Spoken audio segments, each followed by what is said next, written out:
Hi friends, ಎಲ್ಲರೂ ಹೆಂಗದಿರಿ? Welcome to Esha food and logs.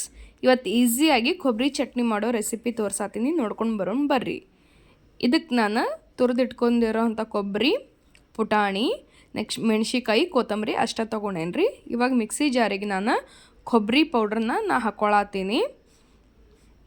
ಎಷ್ಟು ಈಸಿ ಅಂತಂದ್ರೆ ಖಾರ ಆಗಿ ಭಾಳ ಈಸಿಯಾಗಿ ಗ್ಯಾಸ್ ಯೂಸ್ ಮಾಡಲಾರ್ದನ ಈ ಚಟ್ನಿ ಮಾಡ್ಕೋಬೋದ್ರಿ ನಾವು. ಒಮ್ಮೆ ನೀವು ಮಾಡ್ಕೊಂಡು ಹೆಂಗಿತ್ತಂತ ಹೇಳ್ರಿ ನನಗೂ. ಇವಾಗ ನಾನು ಮೆಣಸಿಕಾಯಿ ಮತ್ತು ಕೊತ್ತಂಬರಿ ಹಾಕ್ಕೊಳತ್ತೀನಿ.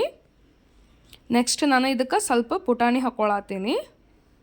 ಈಗ ಸ್ವಲ್ಪ ನೀರು ಹಾಕ್ಕೊಂಡು ರುಚಿಗೆ ತಕ್ಕಷ್ಟು ಸಾಲ್ಟ್ ಎಷ್ಟು ಬೇಕು ನೋಡಿರಿ ನಿಮಗೆ ಅಷ್ಟು, ನಿಮ್ಮ ರುಚಿಗೆ ತಕ್ಕಷ್ಟು ಉಪ್ಪು ಹಾಕ್ಕೋರಿ. ಹಾಕ್ಕೊಂಡು ಇವಾಗ ನಾನು ಇದನ್ನ ಮಿಕ್ಸಿ ಮಾಡ್ಕೊಂಡು ಬರ್ತೀನಿ ರೀ. ನಿಮಗೆ ಸಣ್ಣ ಬೇಕಂದ್ರೆ ಸಣ್ಣ ಮಿಕ್ಸಿ ಮಾಡ್ಕೊರಿ, ಬ್ಯಾಡಪ್ಪ ನಮಗೆ ಸ್ವಲ್ಪ ಉರುಟು ಸೇರ್ತೈತೆ ಅಂದ್ರೆ ಹಂಗೆ ಮಾಡ್ಕೊರಿ. ನಂಗೆ ಸಣ್ಣ ಸೇರ್ತೈತಿ, ನಾನು ಸಣ್ಣಾಗಿ ಮಿಕ್ಸಿ ಮಾಡ್ಕೊಂಡೇನಿ. ನೋಡ್ಕೊರಿ ಹೆಂಗೆ ಮಾಡಿದೆ ಅಂಥೇಳಿ. ಭಾಳ ಅಂದ್ರೆ ಭಾಳ ಈಸಿ ಐತ್ರಿ. ಇವಾಗ ನಾನು ಇದನ್ನು ಒಂದು ಬೌಲಿಗೆ ಹಾಕ್ಕೊಳತ್ತೀನಿ. ನಿಮಗೆ ಬೇಕಂದ್ರೆ ಒಗ್ಗರಣೆ ಹಾಕ್ಕೊಂಡು ಸರ್ವ್ ಮಾಡ್ಕೊರಿ. Ready to eat. Thank you for watching my channel.